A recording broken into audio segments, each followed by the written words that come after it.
What is going on, everybody? It's Genuine here. Sorry if I sound a little bit off.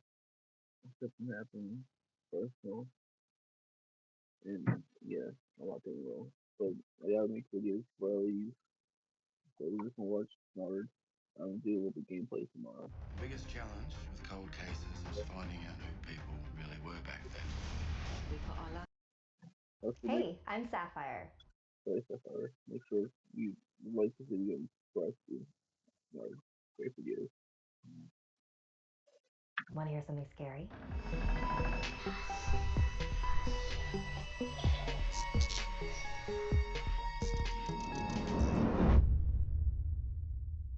Volume. Before we head into our next chapter, make sure you subscribe to Snarls and turn on the bell for notifications. This next story comes from Zen in Colorado, who had a close encounter with a dangerous creature you may have heard of. When Zen was around 6 years old, she lived deep in the mountains of Colorado. Her family had no internet and no cell phone coverage. They lived in isolation from the rest of the world, and liked it that way. Zen spent most of her days outside, playing in the forest that surrounded her house. Her only company up there was her two huge St. Bernards. One day, Zen was playing in the forest with her dogs. She realized she wandered a little too far when she looked behind her and couldn't see her house anymore. She found herself in a clearing where there were piles of strange sticks strewn around. Little did Zen know at the time, but they weren't sticks at all. She looked up. Huge rain clouds had started to form and the wind picked up speed. A storm was coming and she needed to get back inside. Zen started to head in the direction that she thought was home. With every step, the wind's power increased. The leaves from the trees were swirling around her and little droplets of rain sprinkled on top of her. She walked for what seemed like forever, and then she heard it, rustling in the trees. It was coming from the trees in front of her. Zen became super uneasy. She felt like someone was watching her. Then her dogs started to growl and bark. They stood in front of her, protecting her. A twig snapped and her dogs lost it. She had never seen them act this way. Then, a voice called out from the trees. It was her mother's. Zenny? The voice said. Zenny? Mom? Zen wanted to be comforted by this. She should have been comforted by this, but she couldn't. That was her nickname and that was her mother's voice, but it sounded off. It's like when you pull on a record and the words are slow and mumbled. Come here. The voice shouted again. That was definitely not Zen's mother. She began to run, her dogs barking the entire way. But she stopped when she saw those familiar sticks. Sorry. She had run the wrong way. Zenny, come here. Come here, Zenny. Zenny, come here. The voice had followed her. She took off in the other direction, not stopping for a second until finally, her house! She ran inside and after she caught her breath, told her mother what happened. She assured her that it was probably just the wind howling in the trees and nothing more. It wasn't until years later, after Zen and her family had moved from that house, that Zen decided to ask her mother about that day. Mom, do you remember our old house and that day when I heard your voice in the forest? Oh, yeah. Her brow furrowed as she contemplated her next words. I guess you're old enough now to know the truth. The truth about what? When you told me about the voices in the trees, I didn't want to scare you at the time because you were so young. That house was on Native American land. I called a medicine man to come and cleanse our house and property. When I told him your story, he said that you were very lucky to be alive. You had narrowly escaped a Wendigo. A Wendigo is a demonic spirit that possesses humans and turns them into cannibals. They have an insatiable hunger for human flesh and will stop at nothing to get it. Wendigos are vicious, but As soon as I fucking, well, as soon as I fucking, what the fuck? Ah! As soon as she said that, my got a fucking prick on my skin. What the fuck? Ah, right there. Also very cunning and tricky. With their heightened sense of hearing, they can pick up the panicked heartbeat of a lost human from miles away. Then, with their long legs and supernatural speed, they run over to their prey and begin their twisted game. Sometimes they taunt their victims with their deep growls. Other times, they'll mimic human voices of loved ones to trick you into coming closer. Come here. According to legend, a Wendigo is nearly impossible to escape. Once it's made you its target, you're as good as dead. To this day, Zen still can't believe that she is one of the lucky few to have escaped the clutches of a Wendigo. It was 2010, and Anastasia was 7 years old. One day, her father told the family about a lovely cabin in the mountains of Colorado. I have a window right there facing to the woods, by the way. This isn't my room, by the way. I used to see my studios and all that, so that's kind of scary. Anyway, carry on, Sapphire. My bad. Y'all hear stuff? I can't hear anything. Sapphire? Oh, well. There was a lovely cabin in the mountains of Colorado. One day, it was of a Wendigo. It was 2010, and Anastasia was 7 years old. One day, her father told the family about a lovely cabin in the mountains of Colorado, which his friend rented out year-round. It was pretty far from any major roads and tucked away in a grove. There was a rushing river and a waterfall. He wanted to visit in the wintertime, and her mother thought it was a great idea too, and so they planned a short vacation at the cabin. When they first arrived, Anastasia had a strange feeling about the house. Something just felt wrong, like the feeling you have when you walk into the wrong room and then you realize you walked in on something you didn't want to see. Anastasia first noticed the fireplace in the lounge. Above it was a creepy portrait of someone with piercing blue eyes who looked very important. She shook the feeling off, telling herself that the whole haunted cabin story was just a cliche and nothing more. Up the stairs was the bedroom she and her sister would share. It had 2 bunk beds right next to one another, the ladders across from each other. The ladders were extremely heavy, so their mom tightly secured them so they wouldn't wobble. The only other rooms upstairs were the bathroom and the balcony. The bathroom also had a strange vibe to it, so Anastasia used the downstairs bathroom. And the balcony was completely blocked off, which made her a little curious. Nighttime came, and as she and her sister got ready for bed, Anastasia's bad feeling about the cabin got much worse. She went downstairs to find a different room to sleep in, leaving her sister alone. Anastasia decided to sleep with her mother in one of the extra bedrooms. It was the only bedroom that felt different from the rest of the house.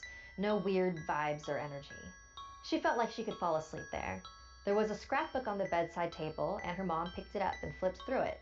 There were photos of the property before the cabin was built, along with progress photos of the construction. They made this entire place by hand, she mentioned, in awe, although Anastasia wondered why she had a worried look on her face. Anastasia was able to sleep comfortably through the night with no strange occurrences.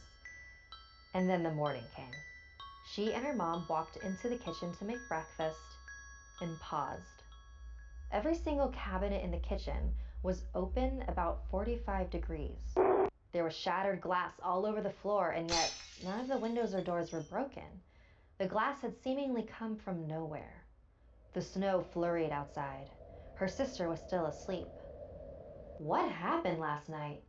They decided to sweep up the glass and close all the cabinets and forget about it. Although Anastasia noticed her mom had that same worried look as the night before. Later that night, Anastasia and her mom were getting ready for bed when her mom told her about what happened earlier that day. Her dad was telling her mom and sister to go check out the river because it was beautiful. They walked outside, and her mom was about 2 feet from the edge of the river. It was roaring violently. Suddenly, she felt a push on her back and stumbled forward. She fell onto the ground and clung onto the grass so she wouldn't be swept away in the current. She stood up, brushed the frost off, and yelled, "Why did you do that?" But when she turned around, no one was behind her. Anastasia's father and sister were already back in the cabin. Anastasia could see the same worry in her mother's eyes as she told her this story. They woke up the next morning to another strange discovery. There were peculiar white marks all along the floor. It looked as if someone had tracked in white paint. They began in the middle of the kitchen and ended at the fireplace. How the hell did that get in here? Later that day, Anastasia's sister tried to convince her to sleep in the bunk bed room with her. Anastasia continued to refuse, but to make her sister feel better, she told her that she'd come play with her before bedtime. Her sister was standing at the foot of the bunk bed ladder, and Anastasia was telling her something while climbing it. That's when the ladder began to move. Her sister wasn't touching it. She was halfway up when the ladder had straightened all on its own before falling backwards. Anastasia was thrust into the other ladder and her arm was crushed under the weight. Oh, come on. Yes. They drove to the nearest doctor, which wasn't for a few miles. As it turned out, the ladder had chipped away a part of Anastasia's arm bone, and it was now broken. They all returned to the cabin and decided to cut the vacation short and leave first thing in the morning. Her mom went into the hot tub outside to de-stress, and Anastasia sat on the edge to dip her feet while they talked. A long silence passed, and Anastasia noticed her mom staring out at the edge of the river. There, she saw a young lady with long brown hair wearing a green striped shirt. She'd never seen her before. She walked around the side of the house, and Anastasia got up and followed her. But when she reached the corner, no one was there. They left the next morning and never returned. It wasn't until 6 years later that she was told the full story by her dad's friend, the owner of the cabin. There was a mother of 4 who lived in that house with her husband. She suffered from depression her entire life and attempted suicide many times. Once, by drowning herself in the upstairs bathtub.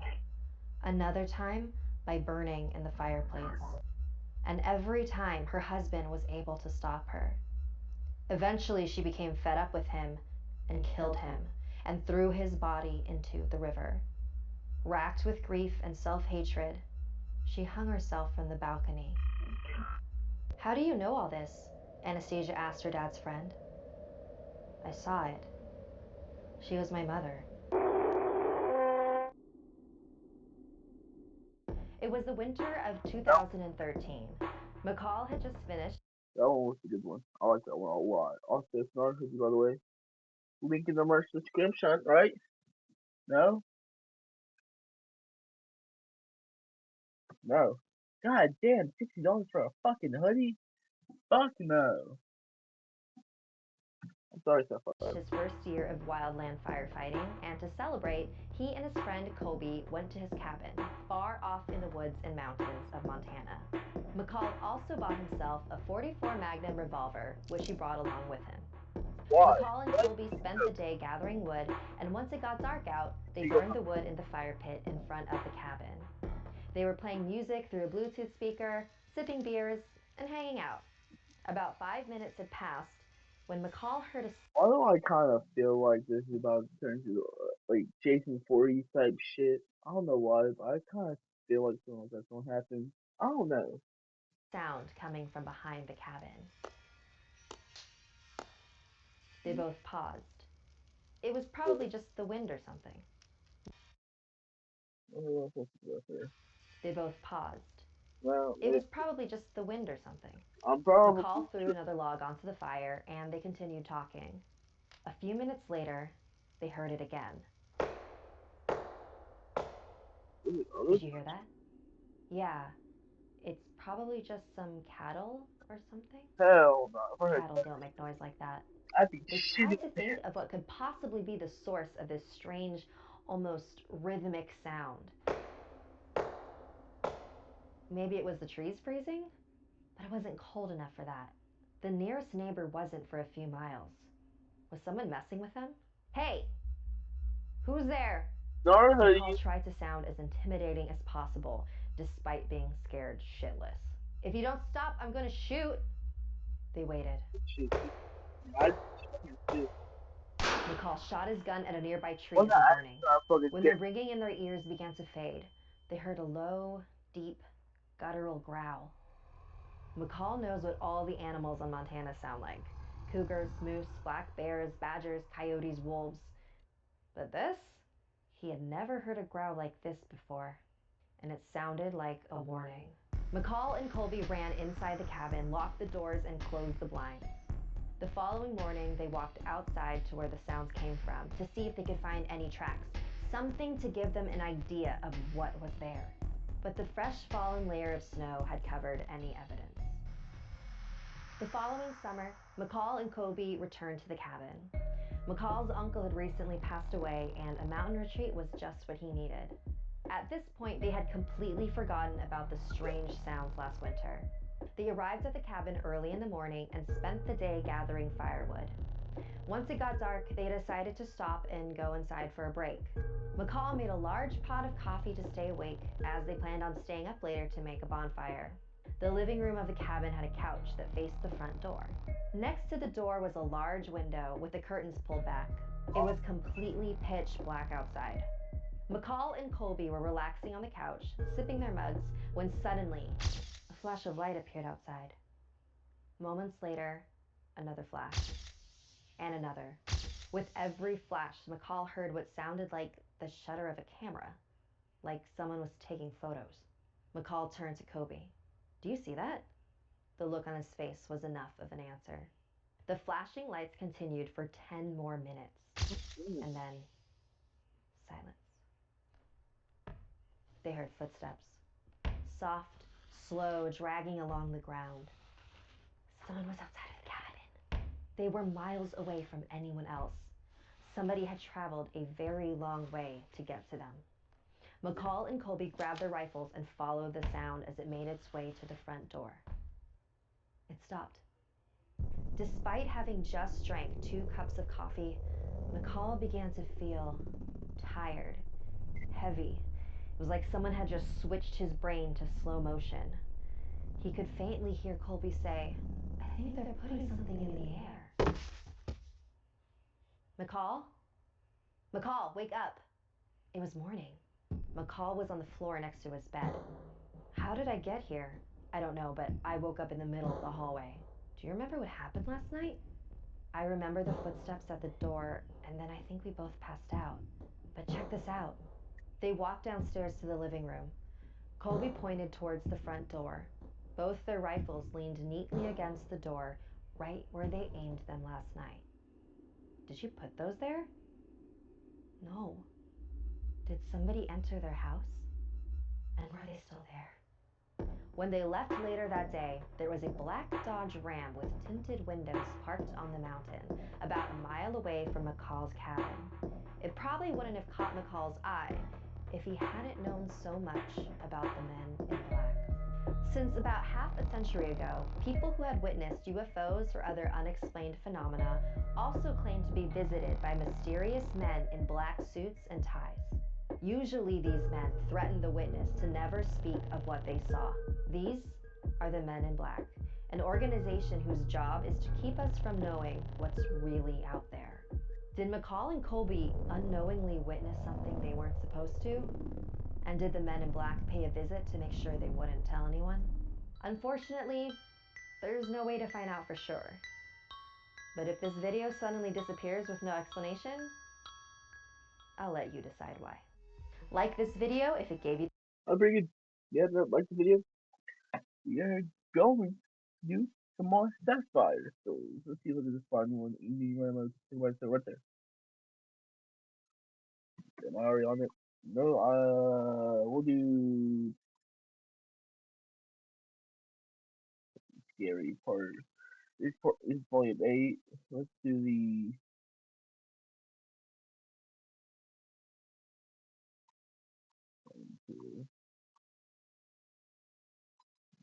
volume 9.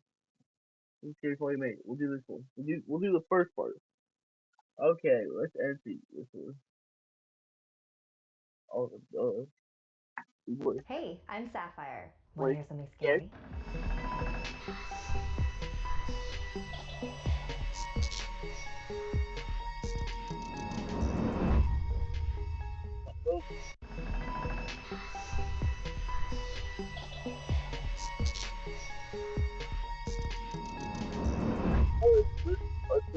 For these next 6 stories, we'll travel deep into the darkness, where twisted fairy tales take place and mysterious creatures lurk around every corner. So grab a flashlight and leave a breadcrumb trail as we read our first chapter, a Grimm's fairy tale that I'm sure your mother never read to you. American fairy tale? Once upon a time, there was a sorcerer who disguised himself as a poor man. We already watched this one. Right there. We'll do this one right here. Savage. Copyright.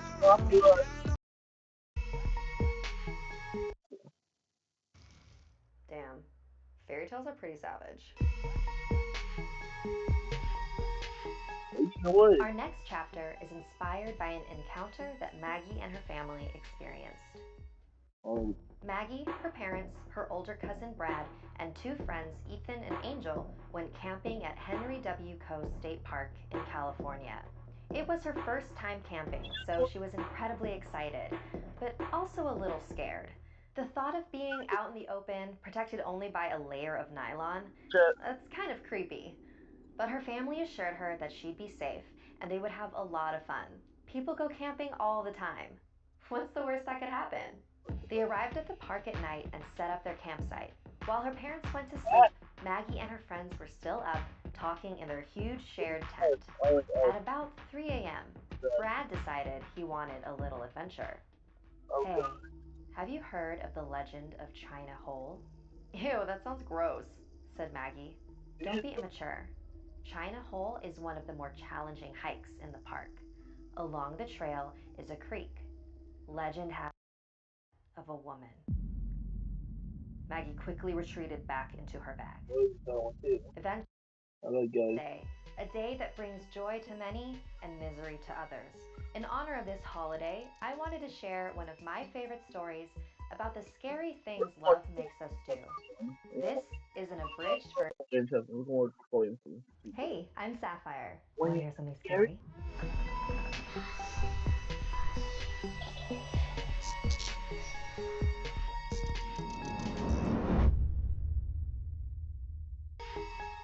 Have you ever played the infamous one-man hide-and-seek? Or owned a toy that hosted a spirit? What about Three Kings or The Devil's Mirror? This volume is all fun and games until someone gets hurt. Stories about people who've played around with the supernatural. Stories about playtime gone wrong. Our first chapter comes from Brooklyn, who owns a very unique stuffed bear. When Brooklyn was about 3 years old, she was diagnosed with a very serious heart problem.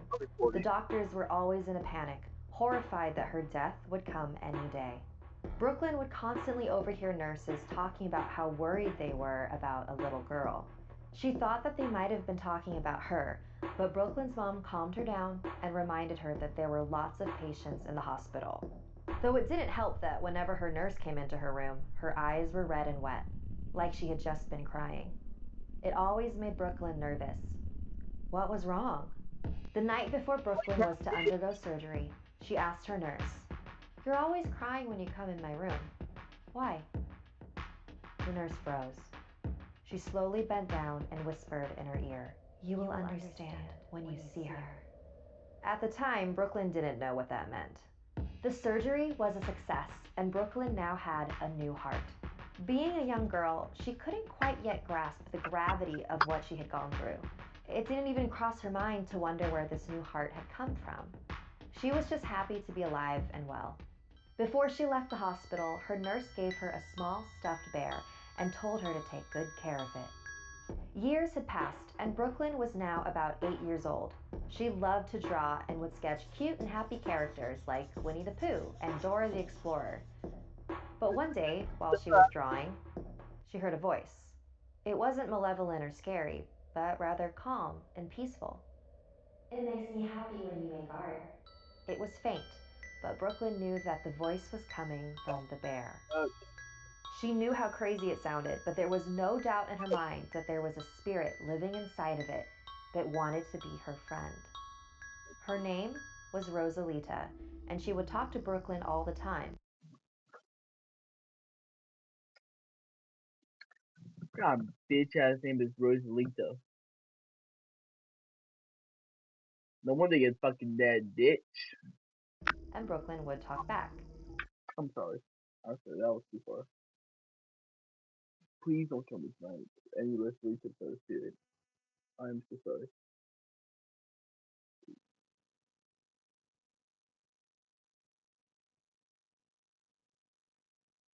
So tapping on the window. Okay, we'll get back into the video. The problem was that no one else could hear Rosalita. Brooklyn's parents became concerned that their daughter was always locking herself in her room and talking to herself. But Brooklyn didn't care. Rosalita had become her friend.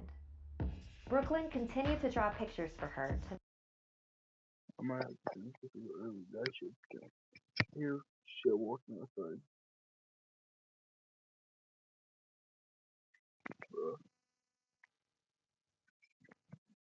make her happy. And Brooklyn believes that Rosalita helped her become a better artist. Rosalita would guide Brooklyn's hand on the paper. It was like she was a part of her. But Rosalita became tired of the childish drawings. That one. You need to make real art, she said. She told Brooklyn to walk outside into the yard where she found the bones of a dead mouse. Turn it into art, Rosalita said. Bones of a dead mouse. Turn it into art, Rosalita said. Bring meaning to its death. So Brooklyn took the bones and glued them on a piece of paper, with Rosalita instructing her each step of the way. She hung it on her wall, and to this day, it's still there. It always made her parents uncomfortable, so they would always try and take it down. But whenever they would take it down, they would get sick the next day, and Brooklyn would hang it back up. Did Rosalita have something to do with that? Yeah. For the most part, Rosalita was always sweet and kind, but there was something odd that happened a few times that concerned Brooklyn. When their first family dog died suddenly, Brooklyn was heartbroken. Rosalita, however, was the opposite. Now we can spend more time together. And in the span of a few weeks, her other family members' dogs unexplainably passed away.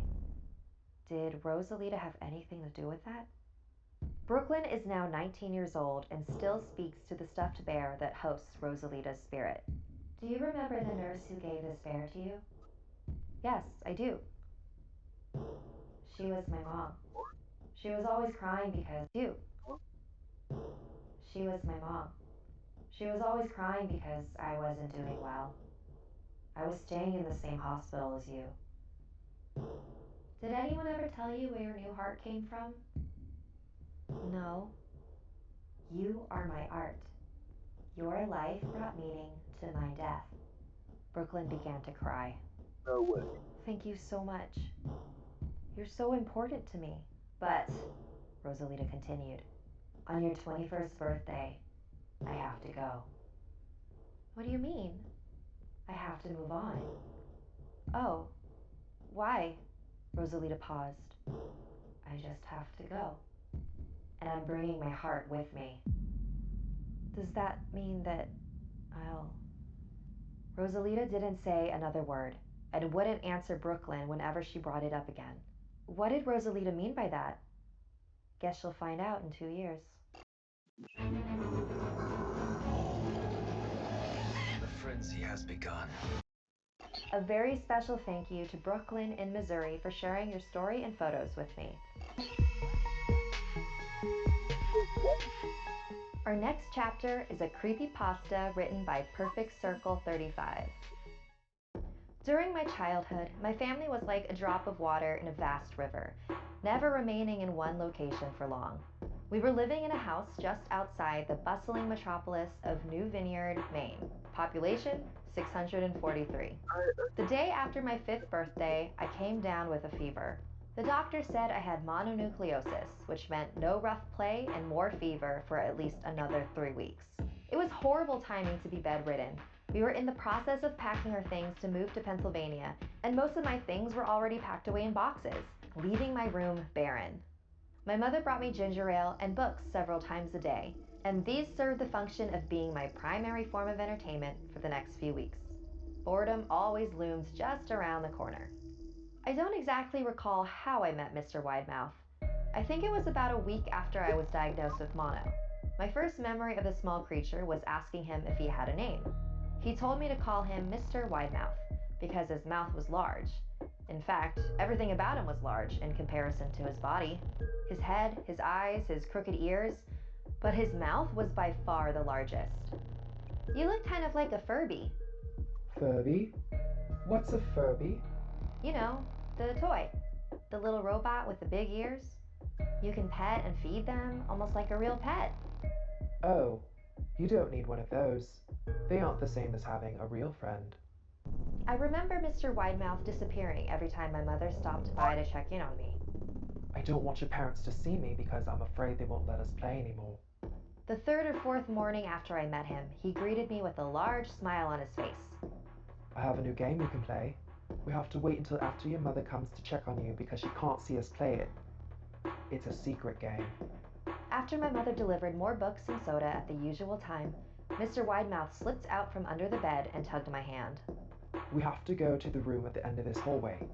I objected at first, as my parents had forbidden me to leave my bed without their permission, but Mr. Widemouth persisted until I gave in. The room in question had no furniture or wallpaper. Its only distinguishing feature was a window opposite the doorway. Mr. Widemouth darted across the room and gave the window a firm push, flinging it open. He then beckoned me to look out at the ground below. We were on the second story of the house, but it was on a hill, and from this angle, the drop was farther than 2 stories due to the incline. I like to play pretend up here. I pretend that there's a big soft trampoline below this window, and I jump. If you pretend hard enough, you bounce back up like a feather. I want you to try. I was a 5-year-old with a fever, so only a hint of skepticism darted through my thoughts as I looked down and considered the possibility. It's a long drop, I said. But that's all part of the fun. It wouldn't be fun if it was only a short drop. If it were that way, you may as well just bounce on a real trampoline. I toyed with the idea, but the realist in me prevailed. I don't know if I have enough imagination. I could get hurt. Mr. Widemouth's face contorted into a snarl, but only for a moment. If you say so, He said. He spent the rest of the day under my bed, quiet as a mouse. The following morning, Mr. Widemouth arrived holding a small box. I want to teach you how to juggle. He said. Here's some things you can use to practice. I looked in the box. It was full of knives. My parents will kill me, I shouted, horrified that Mr. Widemouth had brought knives into my room, objects that my parents would never allow me to touch. Mr. Widemouth frowned. It's fun to juggle with these. I want you to try it. I pushed the box away. Knives aren't safe to just throw in the air. Mr. Widemouth's frown deepened into a scowl. He took the box of knives and slid under my bed, remaining there the rest of the day. I began to wonder how often he was under me. I started having trouble sleeping after that. Mr. Widemouth often woke me up at night, saying he put a real trampoline under the window, a big one that I couldn't see in the dark. I always declined and tried to go back to sleep, but Mr. Widemouth persisted. Sometimes he stayed by my side until early in the morning, encouraging me to jump. He wasn't so fun to play with anymore. My mother came to me one morning and told me I had her permission to walk around outside. She thought the fresh air would be good for me, especially after being confined to my room for so long. Ecstatic, I put on my sneakers and trotted out to the back porch, yearning for the feeling of sun on my face. Mr. Widemouth was waiting for me. I have something I want you to see. He said. I must have given him a weird look because he then said, It's safe. I promise. I followed him to the beginning of a deer trail which ran through the woods behind the house. This is an important path. He explained. I've had a lot of friends about your age. When they were ready, I took them down this path to a special place. You aren't ready yet, but one day, I hope to take you there. I returned to the house, wondering what kind of place lay beyond that trail. 2 weeks after I met Mr. Widemouth, the last load of our things had been packed into a moving truck. I considered telling Mr. Widemouth that I would be leaving, but even at 5 years old, I was beginning to suspect that perhaps the creature's intentions were not to my benefit, despite what he said otherwise. For this reason, I decided to keep my departure a secret. My father and I were in the truck at 4 a.m. I saw Mr. Widemouth's silhouette in my bedroom window. He stood motionless until the truck was about to turn onto the main road. He gave a pitiful little wave goodbye, steak knife in hand.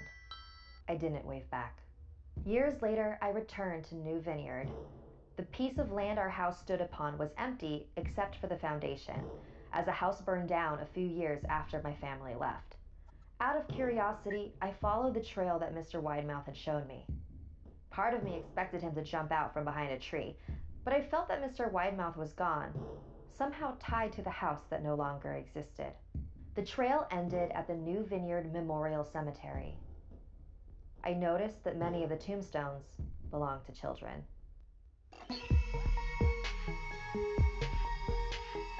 You can find instructions all over the internet for countless games much like this one, and each set of instructions is always prefaced with the same warning: do not play this game, which makes hardcore thrills.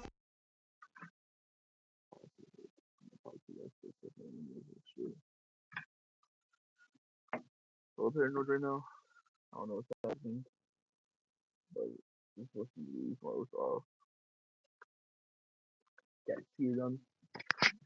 You know, it was for this, so I don't feel what's going on. You know, that's why. No, I'm so paranoid. I like to kill. I don't know if I don't upload anything there, okay. So that's but Seekers even more inclined to play. Like Caitlin, who played the game with a group of friends and didn't follow all the rules. Last summer, when Caitlin was 13, her friends were wondering what they could do for fun. One of her friends suggested the one-man hide-and-seek challenge. Caitlin was a bit hesitant. She'd heard of the game before and knew that it could potentially be dangerous. But everyone else was on board, so she reluctantly agreed. One night, they met up at a park at 8 p.m. Together, the 5 friends walked to a nearby abandoned house that had been empty for years. There was dirty wallpaper hanging low from the walls and bits of glass and wood covering the floor. The house had a very heavy atmosphere. Caitlin was sure her friends could sense it too, but were putting on a brave face. They stopped in what appeared to be the living room, and her friend pulled out her backpack with all the supplies. Nail clippers, a piece of red thread, a sewing needle, a bag of uncooked rice, scissors, a bucket, bottles of water, salt, and of course, the doll. Caitlin couldn't even look at the doll without getting shivers. It was one of those old ones that looked like a real baby, except it only had one eye. Then they began to prepare the game. First, they cut open the doll and filled it with the rice. In most Asian cultures, uncooked rice is believed to attract spirits. Then, they each clipped a fingernail and placed it inside the doll. This step binds you to it. Next, they sew the doll back up with a red thread, which represents blood vessels. They filled the bucket with water and submerged the doll. They each turned around and counted to 10. Then they took turns stabbing the doll with the scissors, repeating, "I found you, Charlotte. You're it." 3 times. I found you, Charlotte. By giving the doll a name, it makes the spirit stronger. And now, the game had begun. Everyone bolted and split into 2 groups. Caitlin and one other friend ran up the stairs and found a closet to hide in, where they sat in silence for what felt like hours. It was starting to look like their suspicions were correct, and this game was just a bunch of...